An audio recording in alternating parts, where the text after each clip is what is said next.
साथीहरु यो हेर्नुहोस्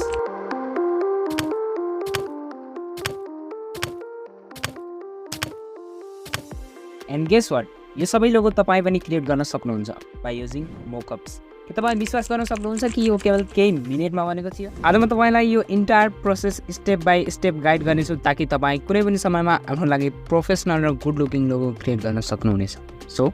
लेट्स गेट स्टार्टेड पहिले जानु खासमा यो मोकअप्स भनेको के हो त सिम्पली डिफाइन गर्दा मोकअप्स भनेको यस्तो गेम चेन्जिङ टेम्प्लेटहरु हुन् जसले म्याजिकल रूपमा एआई को युज गरी तपाईको सिम्पल लोगोलाई भिजुअल रूपमा प्रोफेसनल लुक दिन्छ यसले तपाईको डिजाइनलाई रियल भ्यू दिनको साथै अझै अट्र्याक्टिभ पनि बनाउँछ के तपाई तयार हुनुहुन्छ ओके फर्स्ट अफ अल तपाई आफ्नो क्रोम ब्राउजर ओपन गर्नुहोस् र freepik.com नेम गरेको साइट भिजिट गर्नुहोस् जसको लिंक मैले डिस्क्रिप्सनमा पनि राखिदिनेछु एन्ड माथि रहेको सर्च बारमा लोगो मोकअप सर्च गर्नुहोस् मैले आफूलाई मन परेको मोकअप्स यहाँ डाउनलोड गर्छु तपाई पनि आफ्नो इच्छा अनुसार डाउनलोड गर्न सक्नुहुन्छ र यो सबै डाउनलोड भइसकेपछि तपाई एउटा नयाँ फोल्डर क्रिएट गरी यसलाई त्यो फोल्डरमा राख्नुहोस् जसले obviously तपाईको काममा सजिलो हुन्छ त्यसपछि तपाई एउटा कुनै आफूलाई मन पर्ने मोकअप फाइल चुज गर्नुहोस् र त्यसमा भएको Adobe Photoshop को फाइललाई ओपन गर्नुहोस् ओपन गर्ने बित्तिकै तपाईको अगाडि एउटा लोगो शो हुनेछ अब तपाई लेयर्समा जानुहोस् यदि लेयर्सको अप्सन शो गरिरहेको छैन भने माथि टास्क बारमा विन्डोजमा जानुहोस् र लेयर्सलाई सिलेक्ट गर्नुहोस् अथवा तपाई F7 की पनि प्रेस गर्न सक्नुहुन्छ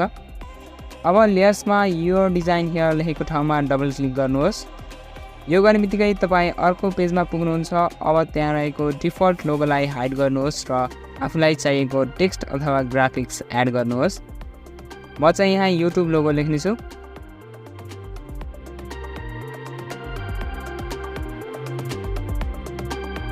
यो कलरफुल मोकअप भएकाले मैले यो टेक्स्टमा डिफरेन्ट कलर एड गरेको छु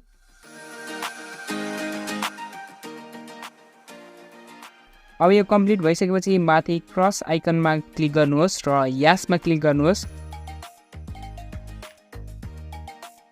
and you can see that कस्तो 3D र दामी लुक आएको छ हाम्रो टेक्स्टमा तपाईले यसको डेप्थ र स्याडो पनि लेयर्सबाट कस्टमाइज गर्न सक्नुहुन्छ र तपाई यसलाई सेभ गरेर मज्जाले युज गर्न पनि सक्नुहुन्छ म चाहिँ अहिले सेभ गरिन अब फेरि अर्को ब्रान्ड मोकअप चुज गरेको छु र double click hiding the default logo ब्रान्डको नाम चाहिँ म स्यामसङ दिएको छु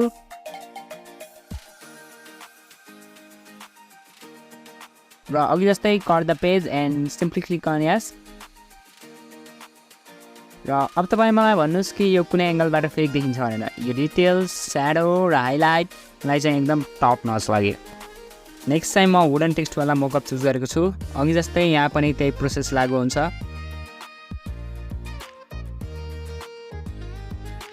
र यहाँ चाहिँ म ग्राफिक्स एड गरेको छु एउटा लाइट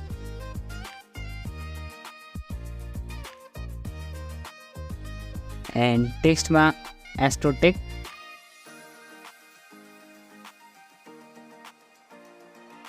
र सबै एडजस्टमेन्ट सकिएपछि कट गर्ने र सिम्पली यस